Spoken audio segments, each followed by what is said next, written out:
Hello everyone, welcome to Seminar Sunday. It's February 24th, 2019, and today our topic is how to conduct a demonstration meeting. This is a weekly episodic series of webinars on various Toastmasters communication and leadership skills. Each and every Sunday at 7 o'clock Pacific time, we bring you a new topic.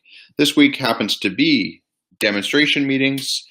But in other weeks, we certainly have a wide variety of topics, and we encourage everyone to tune in for any topics that pique your interest. All right, ladies and gentlemen, I apologize about the delay, but I would like to introduce you to the facilitator of this session, your Club Growth Director for District 21, Distinguished Toastmaster, Jan Ireland. Go ahead, Jan. Hi there. Thank you, everyone, for joining us in Seminar Sundays, how to conduct a demo meeting. And thank you for the introduction, Michael. So the topic today is how to conduct a demonstration meeting. And first of all, you might ask, what's in it for me? Why do we conduct a demo meeting, and why do we need new clubs? As far as your own personal career development is concerned, it's an excellent way to build new relationships within the Toastmasters community, expand your relationships, and learn and practice valuable organization and leadership skills. It's definitely a bonus to you in your learning, leadership, and growth. The benefits as far as the Toastmasters education program is that in the legacy program, a person who is a sponsor of a new club or a mentor of a new club, and we can talk about those roles later on, earns credit toward their Advanced Leader Silver Award.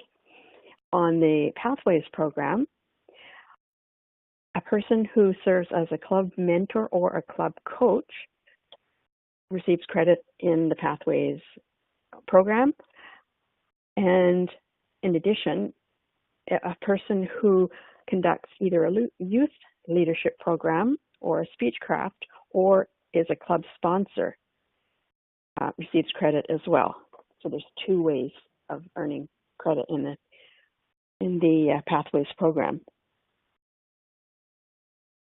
And of course, in Toastmasters, we always aim to extend our network and the opportunity for learning and growth in the Toastmasters program to attract new members to the organization. Every person brings in a fresh perspective, and as far as new club opportunities are concerned, the opportunity is expanded. So in order to conduct a demonstration meeting, you need some foundational tools to be set down first. First of all, you need to establish where you can have a meeting location, where it's convenient for members to attend, there's easy parking, consider the costs of the venue, its comfort, and the ability for that location to support members of the club and be presentation friendly. And particularly for a new club, as any club, 20 members is the requirement.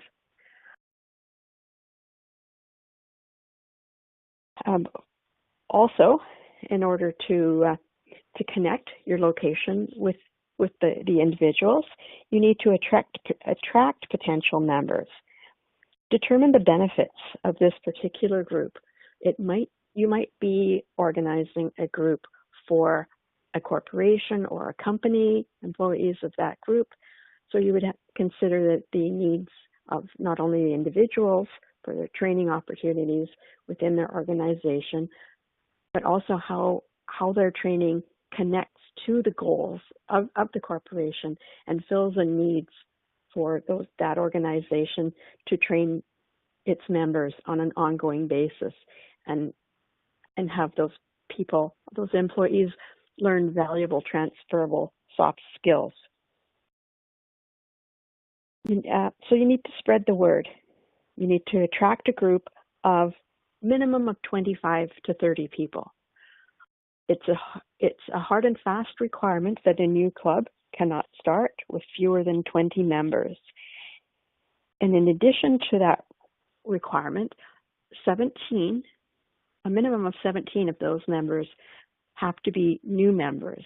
They can be past members of Toastmasters International, but they cannot be current members.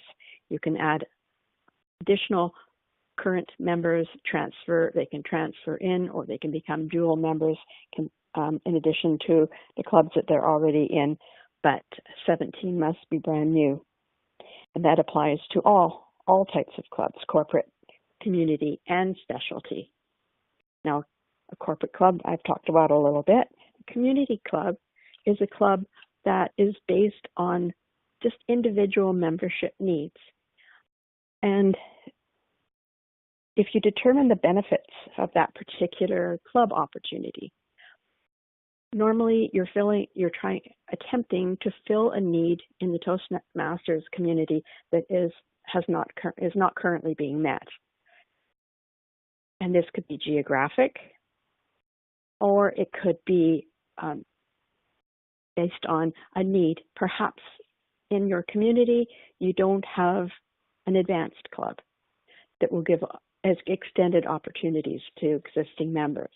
Or perhaps you might want a specialty club, because each club that is formed, and as they continue, they have a unique culture in the group. Some may be interested in humor. Some may be interested in learning to become professional speakers. And there might be other types of situations where you have a special need for a club. And another kind of specialty group might be an advanced club that serves its members and gives them opportunities to perhaps do longer presentations or focus on leadership in their group. So the needs and the opportunities are only as great as all of the individuals in that club.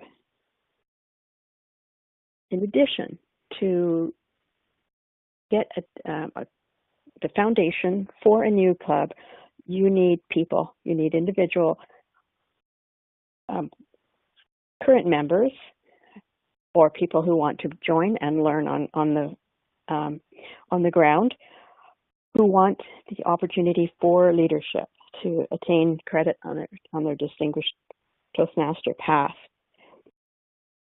You need, ideally, you need to select a team of members who you know are motivated and who are dedicated to helping others in the Toastmasters program. In particular, you need people to run the demonstration meeting, and I'll talk about the aspects of the demonstration meeting a little later. In addition to people to run the demonstration meeting, you need two individuals who will get the club started, get the club, acquire a minimum of 20 members, and get the club to charter status, which is enrolling the club in Toastmasters International and enrolling the initial new members. The sponsor's role is in effect complete once they get the club to charter. However, in District 21, we hope, our expectation is that sponsors of the club will stay with the club for a number of months. We prefer 6 months to make sure that the group gets a good start. In addition to the opportunity for 2 people to be sponsors, 2 people can serve as mentors of the club. And the mentors start their responsibility once the club is chartered, and they can receive credit by applying to Toastmasters International after the club has been in existence for 6 months. They receive the form, and the president of the club will acknowledge that they have completed their task, and they can get their distinguished Toastmaster credit then. Again, in District 21, our hope and expectation, though, is that the mentors will stay with the club and to help them through the minimum of the first 12 months. There is as most of you know, there is a sequence of events in a year of Toastmasters, and contests, for instance, only happen once a year. So the mentors are there not to run the club, but to be there as a resource for the executive of the club and to help them through their path of growth in the first year. In the case of a corporate club as well, we hope that there will be a regular follow-up between the organization and the leaders and Toastmasters to make sure that the club is filling the needs of the organization in the form of providing support to the Toastmasters members. Next, you need to plan for the demonstration meeting. So you already have identified what type of club you're setting up, but how are you going to attract the people? Say you're attracting the leaders. Ideally, ahead of time would be good, but it could be an ongoing process while the club is in development. But you need to assemble 20 people minimum who are willing to become charter members. And these individuals will, we presume, attend the demonstration meeting. They'll sign up and they'll pay their dues. So one of the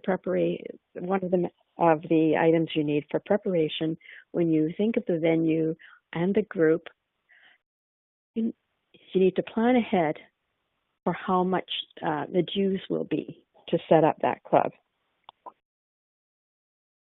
For every new club, there is a fee to charter the club. And for any new members who have not been members of Toastmasters before, there is a fee to register them in the Toastmasters program. And then all members will pay a semi-annual dues to the club. So if you have the information for that organized before the demonstration meeting, you will be able to tell the individuals exactly what it is you're offering and exactly what you need for them that they're signing up for. Now, you don't have to ask them to pay right away.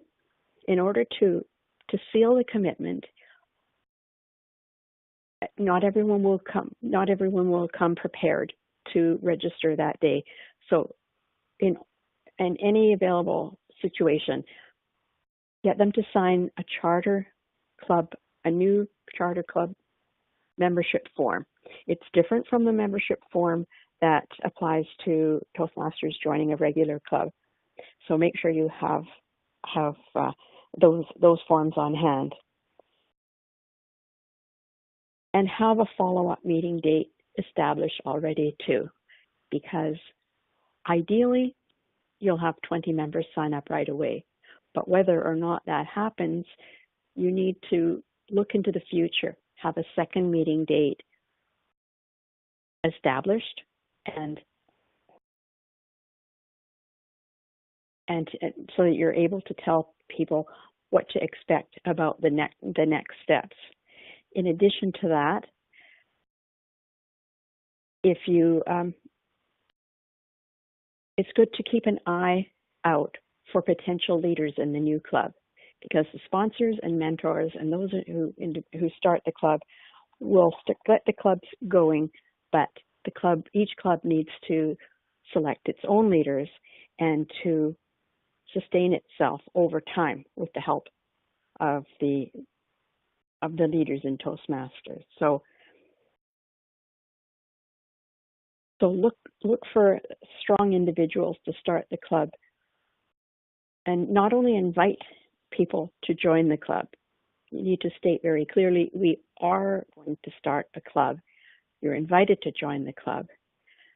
Tell them the advantages of being a charter member of a brand new club. And look for leaders, especially someone to start off being president, and someone to take on the education program by serving as vice president of education. Now, in order to accomplish this, I mentioned about the club chartering member application forms. There are many resources that you can find in many different locations for what you need to start a club. The Toastmasters International website is a good place to start. You can look for how to start a new Toastmasters club. The application to start a new Toastmasters club is actually available to fill in online through that.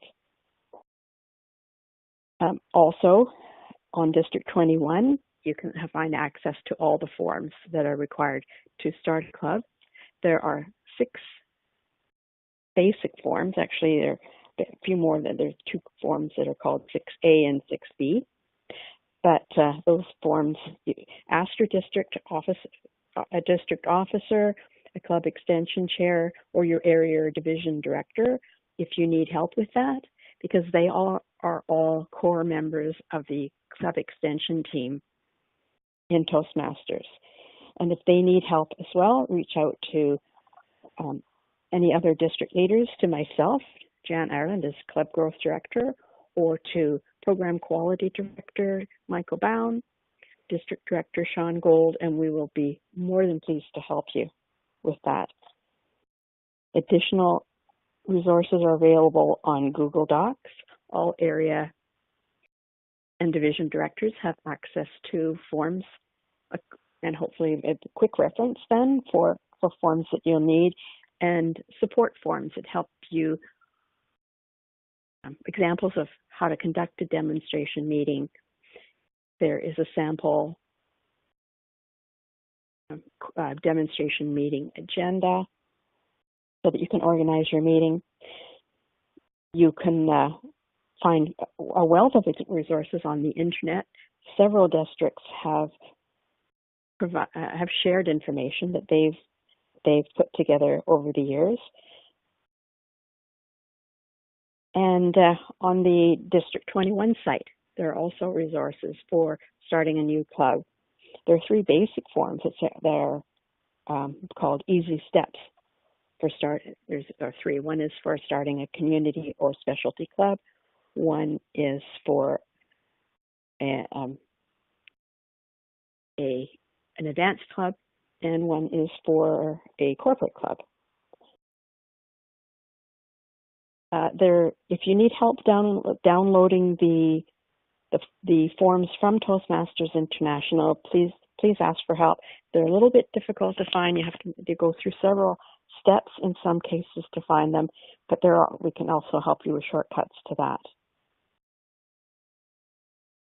So have those chartering forms ready, and in particular, as far as the application forms are concerned, it's recommended that you have 30 of those on hand and 30 handouts that talk about how the club is being set up, and perhaps some advertising material. A Toastmaster wears many hats, brochure, Find Your Voice, Our Confidence, the Voice of Leadership. There are many Toastmasters International documents that have been set up to help lead you in discussions for what can benefit a member in joining Toastmasters. On the PowerPoint slide, some of you may recognize the gentleman who is conducting a demonstration meeting. His name is Rick Furbush. He has created some excellent materials on conducting a demonstration meeting and in particular, conducting a demonstration meeting that is set up in such a way to identify the exact needs of the individuals, help them understand what is in it for them, why they would want to join Toastmasters, why they would want to join Toastmasters right away, today, rather than miss out on the opportunity. And as far as his resource is concerned, it has been a great help to me personally. And you can watch the video time and time again, and every time I watch it, I see a nuance that I hadn't understood before. So I recommend not taking that with you to the meeting, but watching it beforehand. Other resources, essentials that you need to take to the meeting, take some timing cards. Now, don't be too obvious about the timing, because we don't want to inundate the potential new members with too many of the rules around Toastmasters. But what you need to do is prepare your meeting agenda and prepare your presentations so that they're time efficient and that the meeting starts on time and the meeting also ends on time. Also, in the construction of that meeting, you pare down your agenda. You have the ideal setup is to have a person at the beginning introduce any leaders Toastmasters leaders who are in the group, and introduce the concept that a speaker will, they'll be hearing a brief speech, recommended 4 to 6 minutes, and that an evaluation will be presented to that speaker by an experienced person in Toastmasters.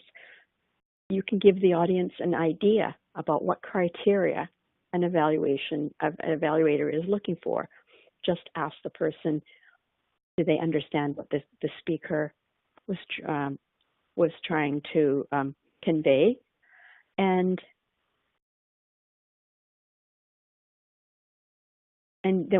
therefore, if you decide to ask the audience questions about the speech afterward, they will have ideas ready in their minds, and they will, in a sense, have given an evaluation publicly in a group of people that they don't know. So that's one of the aspects that really demonstrates to an individual how Toastmasters can help them learn and develop skills.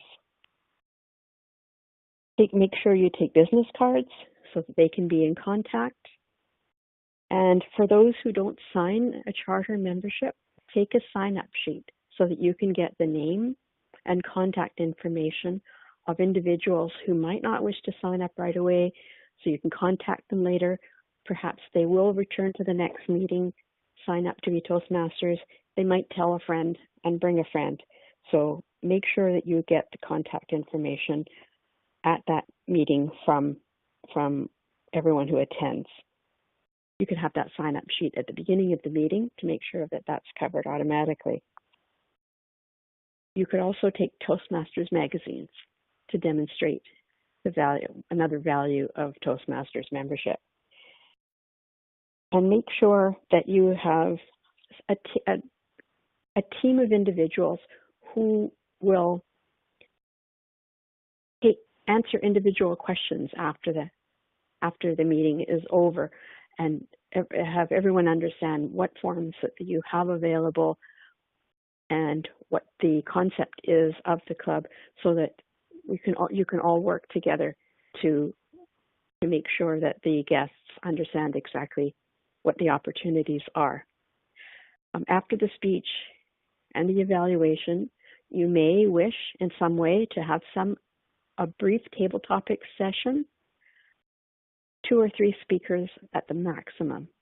And at the end of after the table topics, the last 20 minutes of the meeting you'll need to set aside for someone to explain again the benefits of being Toastmaster, the benefits of being a charter member, and to tell them that it's their opportunity to sign up today and to close the sale. I've found in the past this is a difficult step for many of us in Toastmasters. We don't want to be salespeople, but what we do want to make sure is that the benefits of the Toastmasters program are clearly offered to everyone. And in my experience, people need to be invited. They need to be asked. So do not be afraid to invite them sincerely to join the club.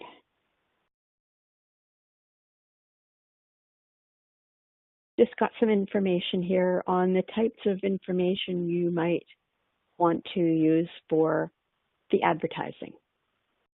So when you tell the world, tell them you're starting a new club. You could market through a community newspaper ad. You can advertise this free of charge. You can make sure that your division and area directors and the club executives from surrounding areas are involved. And at this time of year, there are a few days left in Toastmasters month. So if there's something topical to do with Toastmasters in general, then you could use that in an advertisement. And I see Sean is saying, how do you charter an advanced club if 17 of the members have to be new? That can be tricky. I've never actually started an advanced club, Sean. I know there's no exception to the rule as far as starting a new club is concerned. Perhaps I should look that up. I think that's something, since that question has been asked and I don't have an answer for it, then unless someone else has an answer for that, I'll get back to everyone later with suggestions. If you charter an advanced club, you need 17 current members. I don't know about if there's a requirement for the number of current members in an advanced club. I just know about the requirement for a brand new Toastmasters club to have 17 new members.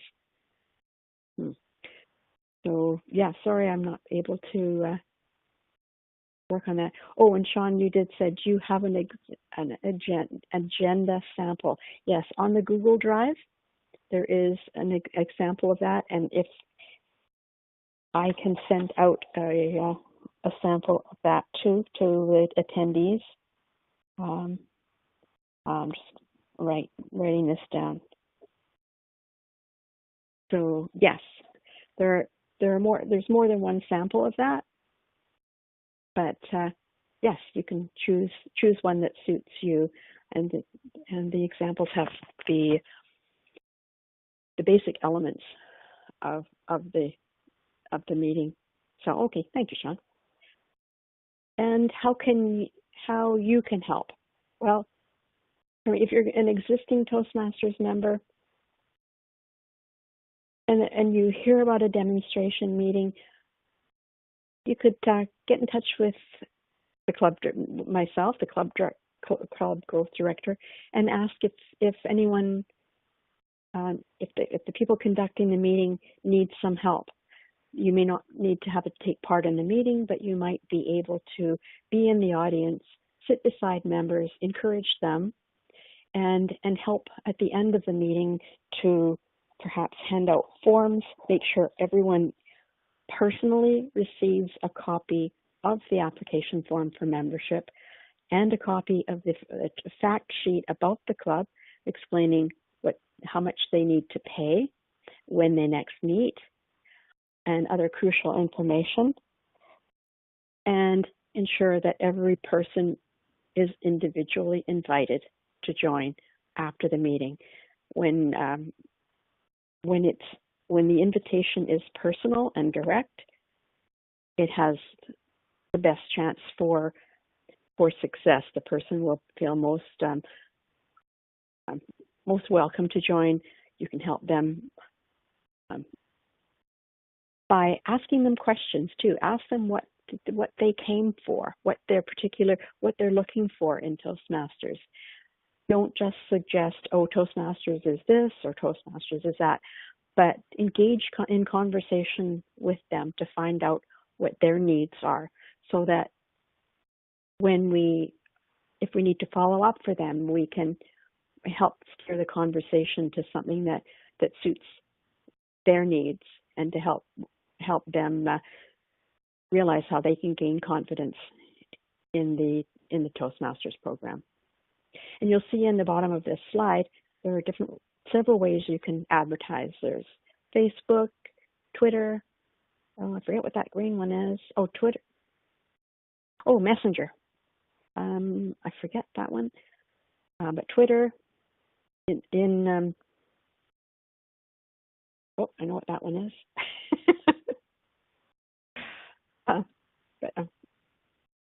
Okay, so yes, many ways you can advertise and reach out to the Club Growth Director and ask for help with that if you want any more ideas or need samples. The purpose of this slide says, begin as you intend to continue.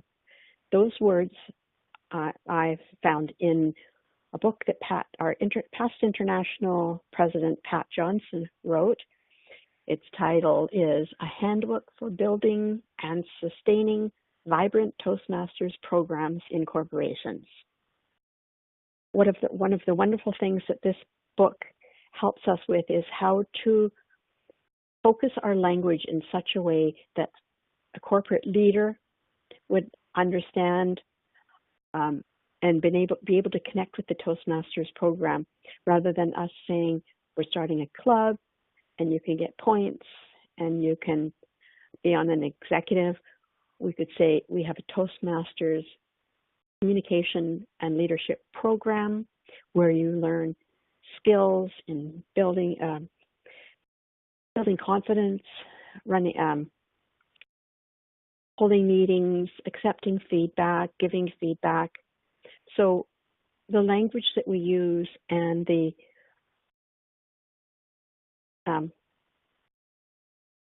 intent we have at the beginning of the meeting, if we express ourselves the way that it can be understood, and give the promise that we intend to keep in the Toastmasters program as time goes on.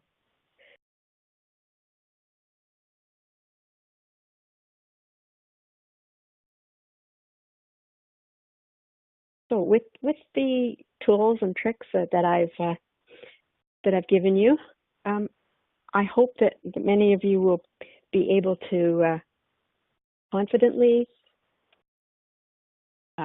research possibilities for new clubs.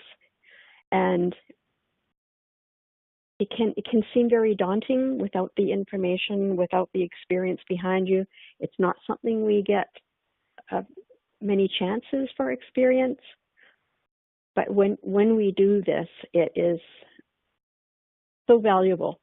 It's such a good feeling to be able to address a group of individuals who don't already know the benefits of Toastmasters, and to help us, give us ways of sharing those possibilities with them, so that they can enjoy the benefits that we receive in the program. Now, this slide is a bit beyond the demonstration meeting, but it does show the purpose that we are doing.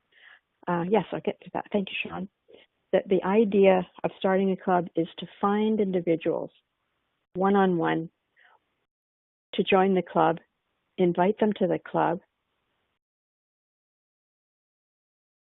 sign them up to the program right away. So it could happen that individuals who had a fear of public speaking, a fear of showing up at a meeting, might feel that once they've gone to that meeting, that they've conquered their fear already just by showing up. And when they get home, they might think, maybe I could have signed up. And if they didn't, they may not return again. And if you have the honor of being able to start a club, identify the leaders, potential leaders of the club, as I mentioned before, and mentor them so that they can hit the ground on the club. And every new person who joins the club has a potential of being a champion for that new club. Once the new club is formed, that club belongs to the members, as does every other club. And the culture of that club might even change over time. A club might start off with one perceived purpose, and because of the dynamics of the group that join the club, or because of the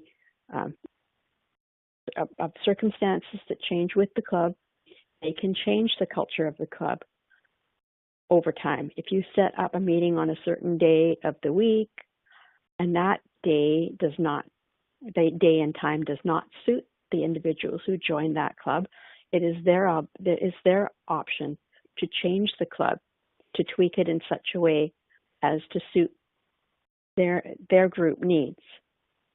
Every single member of that club, whether they're in the executive or just a member of that club, they all have an equal say in how that club is to be run.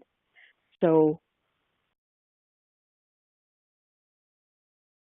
not only invite people to join the club, but empower them that they don't need to recreate the wheel.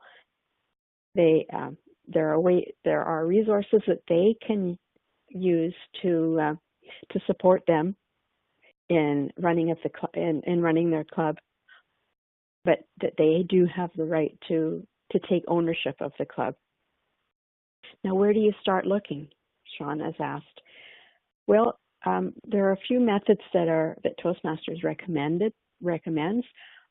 One is called Map and Fill. You could look at a geographic area. You can go to Toastmasters.org, click on Find a Club, and if you go to Advanced Search and put in a location, a city, Victoria, Sauk, Langley, Vernon, it will show the clubs that exist in that geographic area. You can expand or contract the geographic area, and you can see geographically whether there's a city or a community that is not currently served by a club that could benefit from that. You might find an organization who have representatives of representation from clubs in other areas of the city or the world. There's some large organizations that are becoming more and more aware currently of the benefits of Toastmasters in a corporate environment, and they are actually seeking us out and I think it's to do with some of the advertising that has been done in Toastmasters recently. Every area does have the potential for a club. You may have one in a community, but if there's an organization that has ideally 200 or more employees, they can easily support a Toastmasters club in that organization. Those members could possibly want to meet at noon hours in their premises, in one of their boardrooms, and that can be an ideal place for Toastmasters. And if those individuals find that they move on, that their jobs change, they move to a different location, they would be great candidates to transfer to another corporate club or another community club in their area if they find over time that it's not convenient to take time during their busy workday to attend a meeting. They can look for a close by evening or morning club. So yes, I've got a note here from Richard. Thank you, Richard. This is not a question. I want to give my perspective on mentoring a corporate club in a large multinational in Ireland. Oh, excellent. Good place. One of the key benefits for us was to get the company's leadership on board, yes, and attend the demonstration meeting. They spoke about the importance of public speaking during the meeting, before the speech and evaluation, and helped to add legitimacy to Toastmasters for the employees. Yes, this is absolutely key. If especially in a corporate club, you need to ensure that the leaders of the corporation understand the value of Toastmasters training to their employees, and to make sure that if they are providing even the space for employees, if they're providing them, perhaps they're reimbursing their memberships, or if they are recognizing the accomplishments of Toastmasters in their employees' personal development or their working development, then that adds extreme strength to the club. That's why in Pat Johnson's book, she recommends that there is a follow-up every 4 months or so with the corporation leaders to make sure that program is continuing to fulfill the needs of the employees and of the organization. So yes, and Sean, I think that's Sean or Michael says, great idea, Richard, yes. Yeah, and their buy-in does make or break the club from the start. And this is, I think, the origin of the statement from in Pat's book, begin as you intend to continue, to make sure that everyone understands the buy-in and the purpose of this club and the potential. Annie, how do you charter a specialty club? Same. Well, the membership requirements are from Toastmasters International. They do not specify. But as far as the club membership itself, it could be that a club decides to specialize in, say, humor or something of that nature. It's the choice of the members of the club because they own the club to decide if they're continuing, or they start off with the idea of having a club focused around humor. If that doesn't work, then they could change that over time. So specialty is decided upon within the group itself. And as far as a membership requirement of an advanced club, that is also, to my understanding, a requirement that is set by the individual club members, not by Toastmasters International. So in an advanced club, they may, in my experience, an advanced club might say that they're looking to offer an advanced Toastmasters experience. So because of that, they feel that they can best suit the needs of their members, because if they want to be advanced, they want to attract members who already, say, have delivered a minimum of X number of speeches in the Competent Communicator program, or in the case of currently now in levels in pathways, and that helps that group so that they're not working at cross purposes within the group.